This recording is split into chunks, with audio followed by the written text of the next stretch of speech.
Boom, boom, boom, boom, boom. Lone Wolf Show. Boom, boom. I'm happy. You are. I am. I'm happy. You know why I'm so happy? Because Ebony's going to be on. I know she is. Eboni Nash is going to be on. Eboni Nash is awesome. Yes. Ain't she? She is very awesome. Eboni Nash, everyone. There you are. Hey, and there she is. What's going on with you, man? Oh, you know me, just living the American dream. Where you at these days? Right now I'm in Missouri. Cool. Doing my thing a little bit. Actually kind of in the middle of moving. That's why there's not a whole lot of things on the wall. Normally there's all kind of stuff. But yeah, just happy to be here. I met you guys randomly. Well, okay, I won't say it's random. It was kind of random online, but then I met you in person randomly, and it was like, oh my God, I had like a whole like, you know, like the pagan Beyonce moment. Like, wait, is that Herald? Yeah. It was great. It was so cool to meet you guys. And that was a mutual starstruck situation too, you know, because I followed a lot of your work for the past year and a half too. Like that's a mutual thing. And I appreciate that, you know, because you've always been very supportive. You know, you and Cloud both, by the way. He wanted me to say hi. He's at work right now. So he wanted me to give a little shout out to you guys from him. But like the two of you and many others that know what I do have like just kept telling me, keep going, just keep pushing at it. And even when I didn't want to sometimes, because I just, you know, it just feels good to have that family feeling, you know, even if people don't always understand what it is I do, or maybe it's not their thing, they encourage me to do it anyway, which I really appreciate. So, well, I want to talk about some of your music because that was kind of something that I didn't really know that you did until recently. But before we get to that, I want to ask you some questions about your spiritual path and how you might have found that. Spiritually speaking, when were you first exposed to the craft and how did that come about? So I probably was 18, 19, right out of high school when I really started actually trying to pursue a spiritual path other than what I was raised to be. I was raised in the Pentecostal church. My mom was a Southern Baptist, and that was what I knew all of my life. Although I always felt that there was these other things that didn't make sense in the line of spirituality that my family followed. So I felt there was something else I needed to find. But I wasn't in a place where I could openly do such a thing and actually have a chance to explore that. So when I graduated high school and I moved to Iowa, where I went to school there for a little while, one of the first things I did was I was like, okay, I'm going to start looking up some stuff. And I didn't have anything in particular in mind. Anything that wasn't what I already knew. I just wanted to look up anything. So I just kind of went with pagan. I started there and just kind of Googled stuff, or I don't know if it was Google at the time, but whatever. It was 2001, so it probably was Google, but and I just researched things. And the more I read about witchcraft and the, you know, a nature-based path of any sort, really, I was like, okay, I'm on to something here. Now I feel like I know what I'm doing. Now I feel like I know what I'm feeling, and things are starting to make sense to me. So I found Witch School, which is the online seminary for the Correllian Nativist tradition. I found that in probably 2002-ish. And it was a random search, and I was just like, wonder if there's an online school or something I could go to. And it just popped up first. And I was like, oh, okay.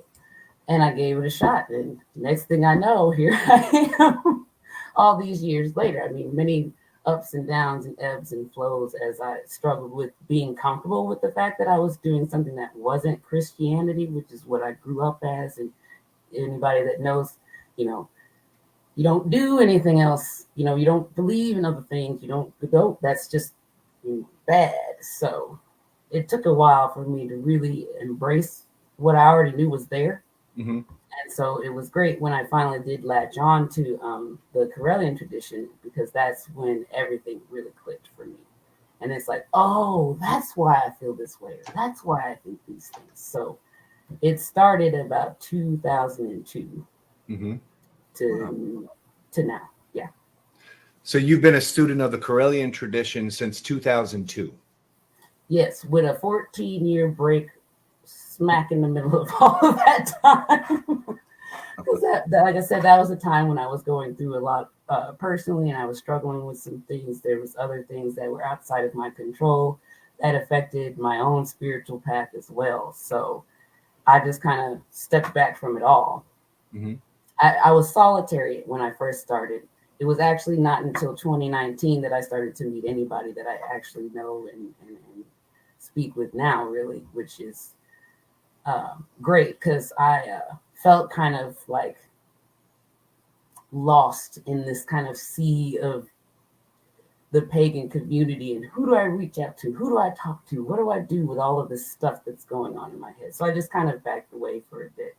And it was in 2019, I went to the last illustration that we had, and I met a bunch of people there, and I met Lord Don in person for the first time there. Wow. And that was great. He knew my name. I was like, what? He knows my name. Had a whole like moment, like, oh my God, because it's Lord Don. And not only because it's Lord Don, but he's always been online. We've talked, and he's always been really nice, and he's always been very open and encouraging, as well as other people that I've come to meet in the tradition. And so it was then that I really started to open up about the things that I do. And that's where the music started to come in. It was a year after that I opened the music order in the tradition that I have, the Order Mousai.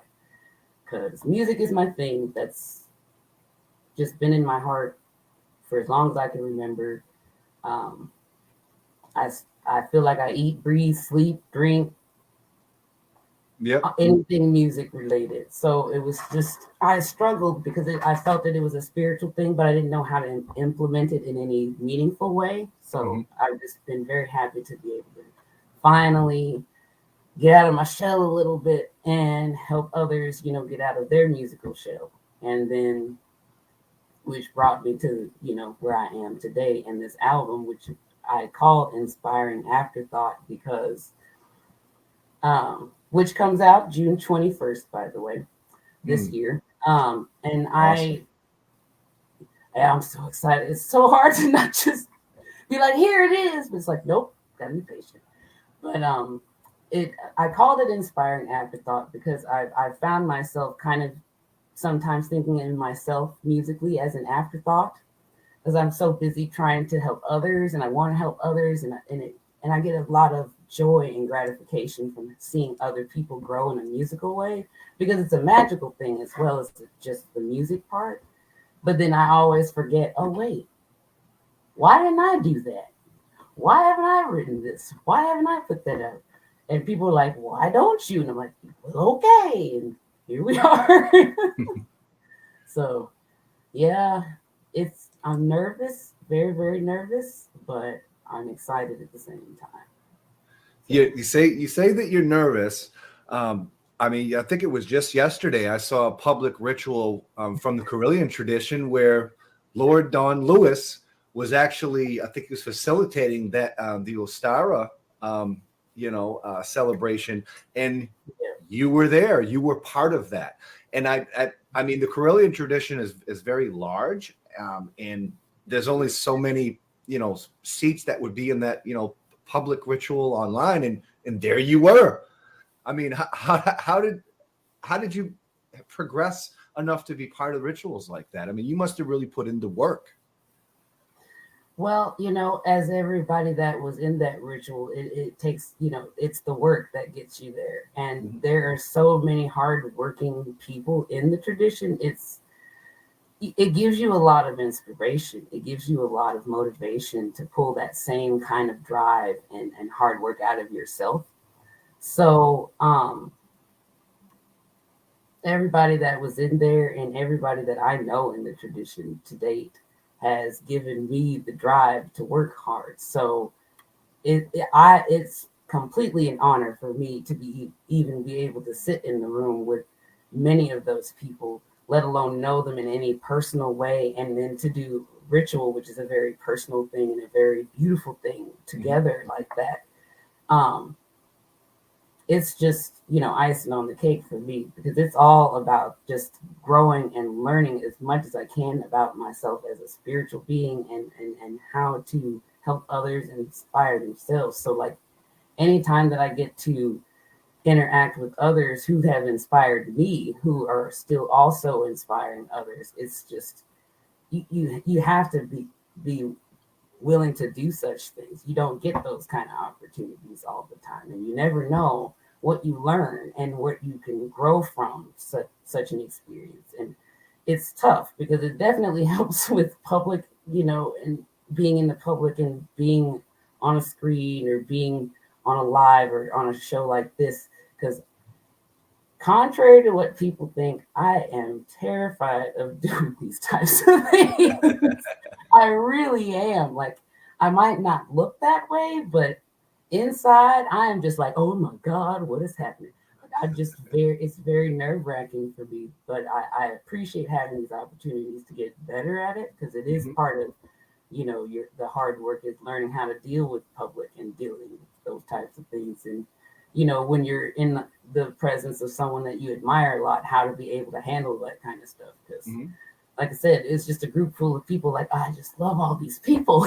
I got to do good today, Now we have some viewers that we have Melissa Anderson here, Alex Kruger in Hey, Melissa. Cyberpunk Disco Punk. Well, hello, everybody.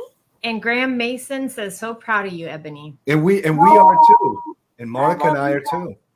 We are too. And I'm so proud of Graham too, because he's a really cool guy. He's in the order as well, and he's been expanding a lot of his musical journey. And that's what the order is for, and that is what I live for, is seeing people embrace music in ways they didn't expect that they would.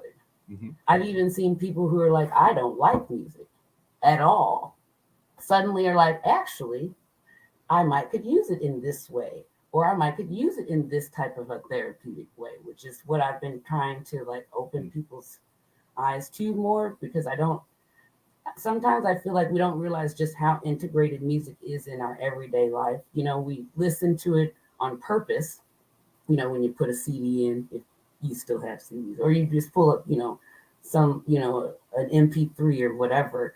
But it's like television has it all over the place. Commercials have it all over the place. You find yourself singing jingles that just because it was on the TV. It's infectious like that. And when you use music in a magical way, that magic is equally infectious. And that's part of why I have such a high regard for music, because it's like that underdog, hype man of your magical working, or energy working, or a spell that you do. Because, I feel like if you can write music, you can write a spell using music. Don't even have to say a word, and it just hits, hits the spot sometimes, So it just, I'm happy to see that people are, being so more open about those, and that's what makes me proud. So like, I'm glad that people are proud of me, but I'm proud of everybody, because like it's just everybody's just embracing the idea, and it's just a beautiful thing to watch. You mentioned an order of music slanted in the Correllian tradition. What was the name of the order again? You said it. The Order of Mousai, Mousai. Mousai. Yeah. So the Order of Mousai. Now it's no secret to the public that Cloud the Pagan Rapper follows a Correllian tradition. Is Cloud the Pagan Rapper a part of that order? He is indeed. He very much is.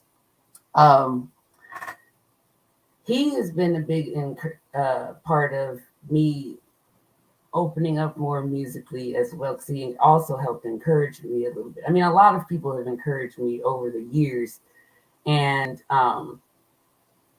I got a little extra boost at the end from him to just like kind of go ahead and do it. He's also a moderator in the group, in the order as well. But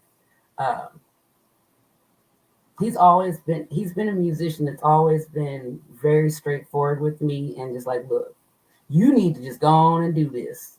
Go on and put the music out there. Go on and write this. Go on and put some work. Just go on ahead and do it. It's like, okay, all right. And everybody else is just like, come on and do it, you know. And it's just like that encouragement is really, really great to see. It's not something that I'm used to at all. Growing up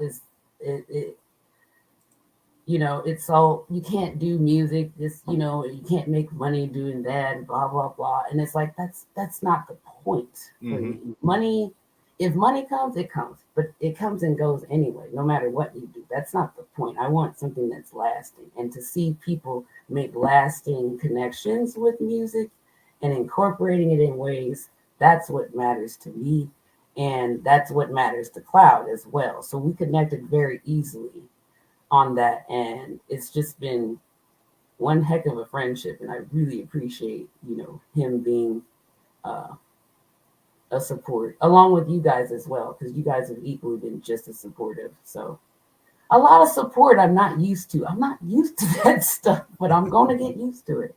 I'm going to try. So let's talk about your music. You're dropping an album. It's July 4th or 5th? 21st. June July 21st. So July. Anybody that knows me knows that's my birthday. Oh, it's my 40th birthday is when I'm dropping it. Not really sure why I decided on my 40th, but I was like, hey, can't go wrong with a birthday, right? Because it's your day of power. It's your day of power. That's why. You know, and hey, I'll take it. You heard what he said, y'all. He said, okay, so y'all just remember that now. It's your day of power. It is. So you're dropping the album on your birthday this year. And is it a complete album? How many tracks are on it? There will be 11. So 11 tracks. And what's your favorite song on the album? Oh, you had to put me on the spot with that one. Ooh, well. Well, the single that's out right now is probably top on my list so far, which is Event Horizon. That is probably my running favorite at the moment, but there's another one that is probably going to take its place once I get done putting lyrics on it, which would be a first for me. If anybody that knows me knows that I don't generally put lyrics on anything, but had a change of heart on this album, so I got a few things I'm gonna say. So once so it'll be interesting. Don't worry, I'm not gonna cause no ruckus. Just gonna have a little fun. But what's the musical composition like? Is it are you singing? Is it vocals? Are you playing an instrument? Are there other musicians involved? There will be a little of me singing, possibly. Depends on how well that goes, because I haven't sang in a while. There will definitely be me throwing some bars down several times. Cloud is one of the songs is a collab with Cloud. Nice.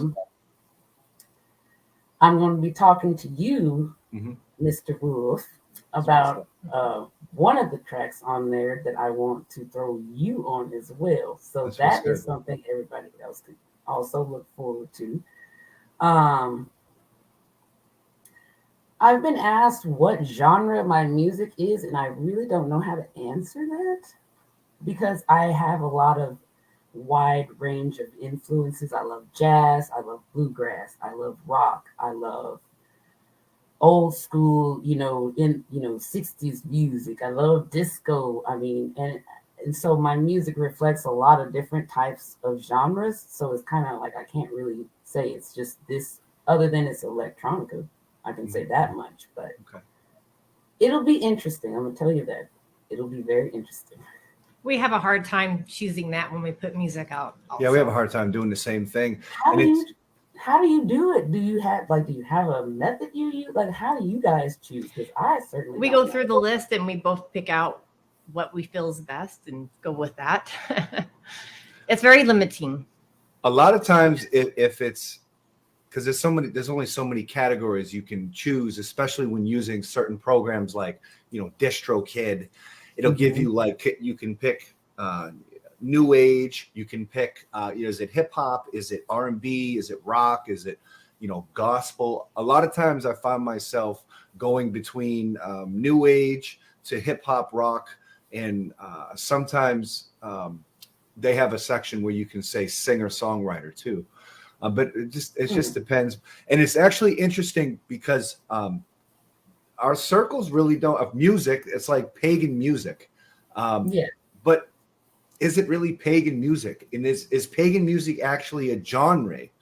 And I'm not so sure that it is, from just in my own investigations. And it seems like it's esoteric music. I think it could be a better explanation. And So Alex Kruger chimes in, your style, if it's hard to find the right genre, it could be labeled as alternative. And Side Hill Mark Walker says hi. Hi. Hello. Looks like you got some fans. That's good. That's good. That's good. Hello to everybody out there. So you're dropping this first album. Yes. Have you contemplated a second? I have. Okay. And I don't have anything for it yet, but I definitely have quite a few ideas running in my head already. I'm just trying to get myself through this one first, and then, take a little breather because I'm also still working on my 3rd degree for the Correllian Tradition. So I got to, keep on my studies, keep going. So I want to get through this album and take a little bit of a breather. But yeah, I'm already thinking about round 2, as it were. So there will be more from me for sure. Well, I mean, congratulations on your hard work with the Correllian Tradition. I mean, I know it's not easy to, that's a lot of study, and you put in a lot of work for that. It's definitely hard, but Cloud the Pig. Sorry to cut you off. Cloud the Pig. Cloud the Pig, a rapper, said no, pagan music is not a genre. It's a multitude of genres, and I think that's definitely factual. That makes a lot of sense. I feel like when people say pagan music, it's like, what is their definition of that? Is it what the words are? Is it a particular way that instrumentation? Is it if it has a certain kind of Celtic feel, does that mean it's pagan? Because Celtic music is Celtic music, in my opinion. But some people associate Celtic music and they think it's kind of has a pagan. That's pagan music, and it's just like, well, that's not all of it. So I would agree that it's a multitude of genres, really. Can you say mixed genre medium or something? Is there a way to just create a whole thing for multiple genres in one? I mean, I don't see why not. I don't see why we couldn't. I think that could be a thought. Depending on the platform, they have categories where they're already laid out, the ones that you have to choose. But I think alternative might be the place to go, but sometimes it's just what's available with their programs. Melissa Anderson posted on the comment section, based on voice tone, I would love to hear a bassy jazz tune. Ooh, I like that idea. I'm gonna see what I can do about that. Now, you wanted me to sing a bassy jazz tune, sultry, or just hit me up and let me know. I'll see what I can do. She wants you to sing. And a comment from across the pond from Cyberfunk Disco Punk says, genre tagging keeps me up at night. He's laughing about it, and he says it's a subject or topic, not a genre. It's a subject or a topic. It's not a genre.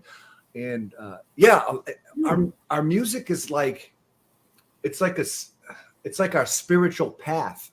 And a lot of the people within our pagan community that use music as an outlet, it's a reflection of our spirituality, and then it becomes our artwork. Miss Eboni Nash, do you believe that music is a form of magic? Absolutely.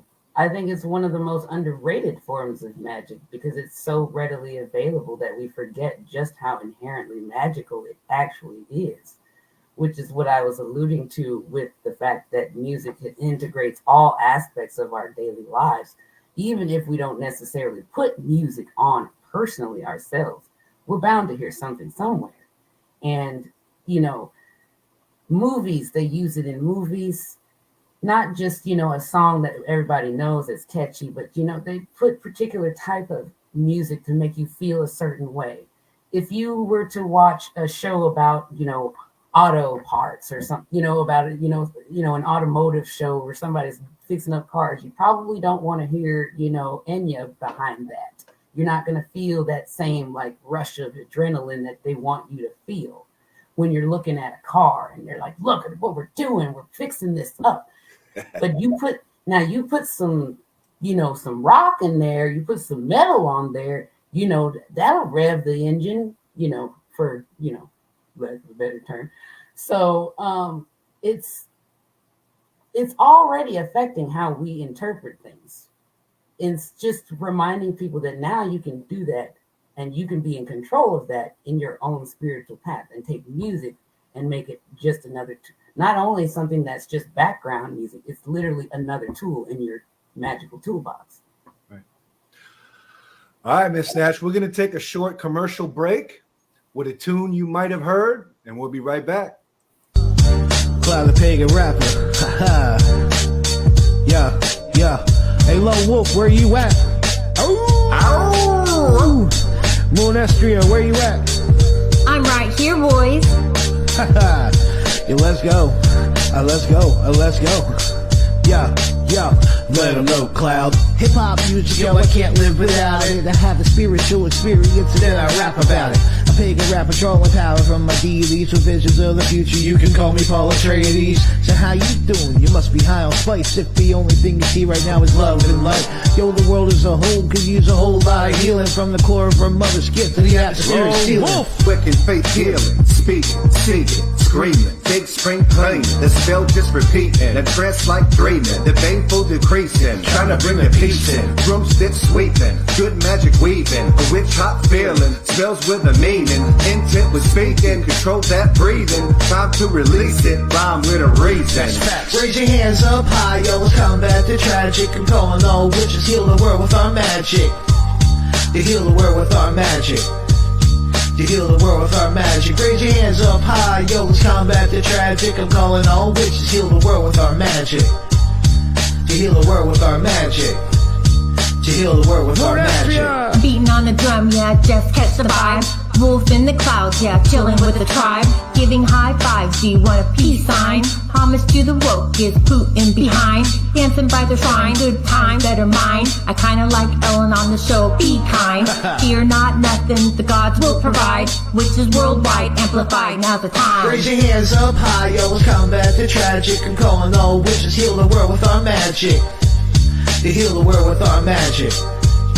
To heal the world with our magic. Raise your hands up high, yo, let's combat the tragic. I'm calling all witches, heal the world with our magic. We can do it together. To heal the world with our magic. To heal the world with our magic. We had 2 world wars, yo, we don't need another sequel. Can't you feel the pain of millions of other people? So if you claim yourself a healer, yo, it's time to step up and help the flow tribe push the needle back towards love. Let the power we blaze help ease their pain. Stand together, yo, it's strong like Ukraine. Witches everywhere, it's time to make a stand. It's amazing we can do with just these hands. Raise your hands up high, yo, let's combat the tragic. I'm calling all witches, heal the world with our magic. It's gonna take all of us to heal the world with our magic. That's facts. To heal the world with our magic. Raise your hands up high, yo, let's combat the tragic. I'm calling all witches, heal the world with our magic. Yeah, to heal the world with our magic. To heal the world with our magic. Blessed be everybody.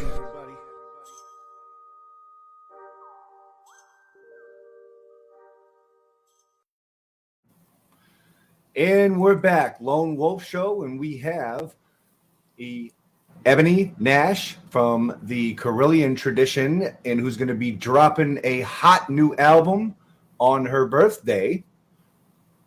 And Melissa is back on and says Ebony has that Millie Jackson vibe. Oh my goodness, Millie Jackson. That is a compliment. Thank you. Sure is. Sure That's is. an honor right there. I was like, wow. So things are really good for you. You're openly studying your third degree with the Correllian Tradition. You're dropping a new album. Where do you see yourself in 5 years, 10 years? I see myself doing a lot of the same, but in a broader way. And just hopefully staying true to myself and continuing to evolve my musical creative process and what I do and the things that I come up with, and just seeing where it all goes. Hopefully on a piece of land of my own too. That'd be nice. Get a little land, me and a little lady, and my little cat Bentley. She's outside the door wishing she could come in right now. So you say that it was nerve-wracking when you do public ritual online with Lord Dawn. You say that it was more nerve-wracking when you came on the Lone Wolf Show. And if you were invited to do shows as a reflection of your new album, I mean, I get the vibe that you're just it's not gonna matter that you're nerve-wracked. You're just gonna do it. Just kind of the vibe I get, and I think that's almost honorable. Wow. Well, thank you. A big part of my shadow work, especially as I've been going through my third degree, I'm studying in the Temple of Arcere. Lady Aisha Boschman is my mentor. Mm-hmm. She is awesome. And she told me early on I was going to need a lot of Kleenex because I was going to be doing a lot of shadow work. So there's probably going to be a lot of tears shed. And she was right. And one of those things was definitely music related, because I often would want to do something and just be like, no, I can't do it. Or I'd psych myself out. I'd say, I don't have the talent. I don't have this. I don't have that. Nobody can listen. Nobody can. I'd come up with some reason to not do it.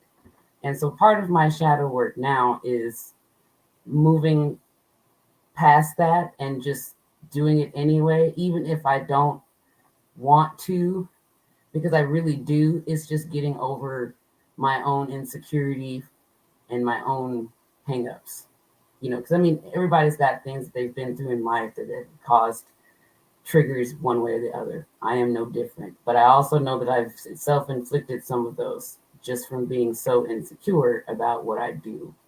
And so a big part of this album is it's a big shadow work for me. It's like I've helped other people try to do theirs. I've helped push other people to put their own stuff out, but I never did it for myself.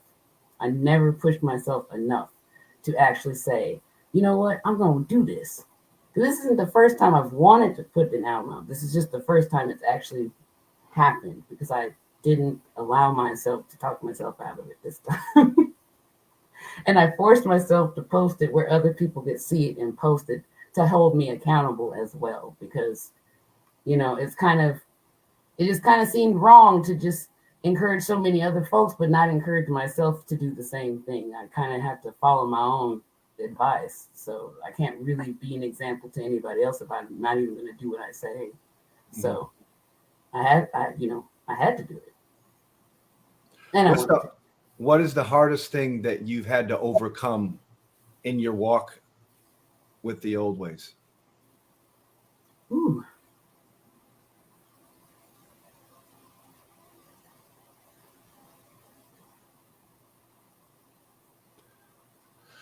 That is a very good question.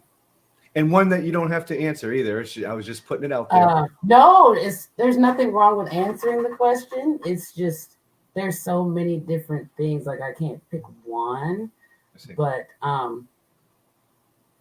would say 2020 was a tough one for me.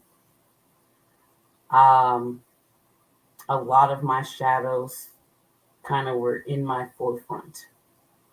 And it was a very scary, lonely place for a little while. I kind of felt like everything was kind of coming at me. And at times I did kind of feel like an afterthought in a way, because it's just like this. I'm just like, what is the deal? Why is there so much stuff? Why is all this happening? Where is all this coming from? What am I supposed to learn? You know, and I think if that year had gone any different than it would, I probably wouldn't be doing any of this, just because it was like, it was that moment that said, okay, here's your shadows. Here's what you need to work on. Here's what's bothering you. You know you can do this now. Are you going to, or are you going to fall back again? Because the likelihood that you're going to try after not, when you had ample opportunity to, you know, it's just one of those things where I just had to really decide what I wanted to do. Who was I going to be? Because there was a lot of people that had an idea of what they thought I was, or who I was, or what I was about, or what I would be about, or was capable of becoming. And very few of those people ever asked me anything. So it forced me to speak up when I really don't like to be in the middle of anything. I don't want to be the center of attention in any. I mean, if it's good, it's one thing, but even in a good way, I get weird sometimes. I just like to do me. I just like to do my thing. I just like to live life, you know, and let everybody live theirs. So when I'm faced with a lot of stuff coming at me all at once, and I had to toughen up and say, okay, I got to deal with this, because everybody has an opinion of me. Mm-hmm. I will decide what that opinion is. Mm-hmm. And when I decided to take control of my own self-image, it suddenly didn't matter what anybody thought about me anymore. I'm here to do what God has told me I was supposed to do, and that is all I'm here to do. It doesn't matter what that looks like to anybody else anymore. So when I got to that point, that's when, you know, I was able to do more and open up more and just be me. Are you prepared and comfortable to take on leadership positions within the witchcraft community? I think so. I've already done so in many ways as it is. I've always said that whatever this manifestation of life is meant to be, whatever it is that, you know, deity is trying to gain or learn from, you know, because what I do, what we all do in the grand scheme of things, is just one aspect of a bigger picture. So my job is to facilitate that aspect of the picture that I'm supposed to. So if that means that more leadership comes, then that's what I have to do. It comes with a lot of responsibility. So I need to be prepared for that. I need to be ready to take that on, because it's not just taking a title. It's not just taking a ring. It's not just taking the clout. It's not just putting an album out and getting everybody to buy it. There's a purpose behind everything that we do. And if those are the only reasons why people do things, then it inevitably will not sustain itself. And I want sustainable spirituality for everybody. So whatever that means for me, whatever my little part of that is, whatever everybody's little part of that is, that's what we all should be seeking. And it just, music is what I do. That's my part. And if that helps people, then, you know, if it helps one person in my entire lifetime, then I have absolutely done my job. And I'm so happy. I couldn't be any happier with that. So you're working on you're a second degree priestess. You're working on your third degree within the Correllian tradition. Do you have any students? I do not have any students at the moment. I don't know. I haven't thought about mentoring, but I'm starting to kind of think about it, but I'm trying to get through so many other different things at once. So I want to do it when I know that I can actually give the students the time that they deserve, because it is a hard road, and it is so much work, and there's so many things that can come up in your lessons and in your exercises and in your everyday, implementation of those things that you learn. You need somebody that you can ask these questions sometimes, and that's not always the case, with certain people, or that I've come in contact with, early on before I got into the tradition, because it was just really difficult to get people to answer questions. But I don't have that problem anymore, so thank God for that. So I feel like that's something that I would look into at some point for sure.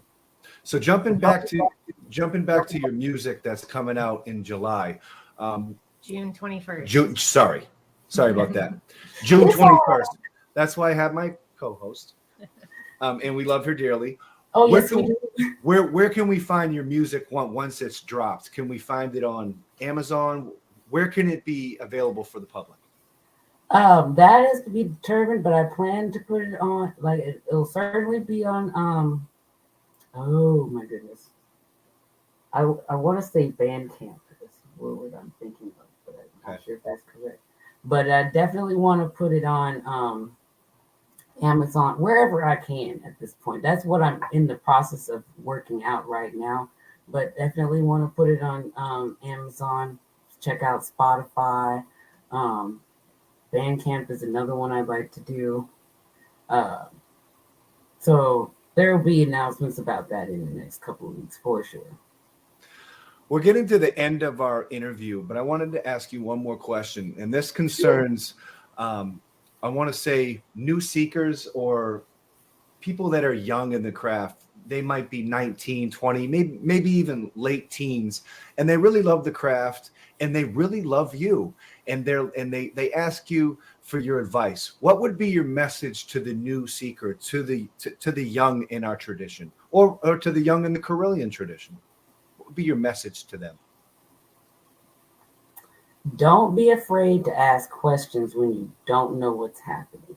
And it's okay to not be okay sometimes. Just be upfront about where you're at so that somebody can help you work through it. Because a lot of things are going to come up for you when you start doing exercises and some of that stuff starts moving and energy starts flowing and the shadows start coming up. It's going to be very foreign. And it's, nobody can help you if you don't say anything. And it's not always easy to say, okay, I'm struggling with something, but just, find somebody that you trust that you can be like, hey, I don't understand why this is happening. Why do I feel like this? What's going on? And, it'll make it a lot easier to work through all that hard stuff.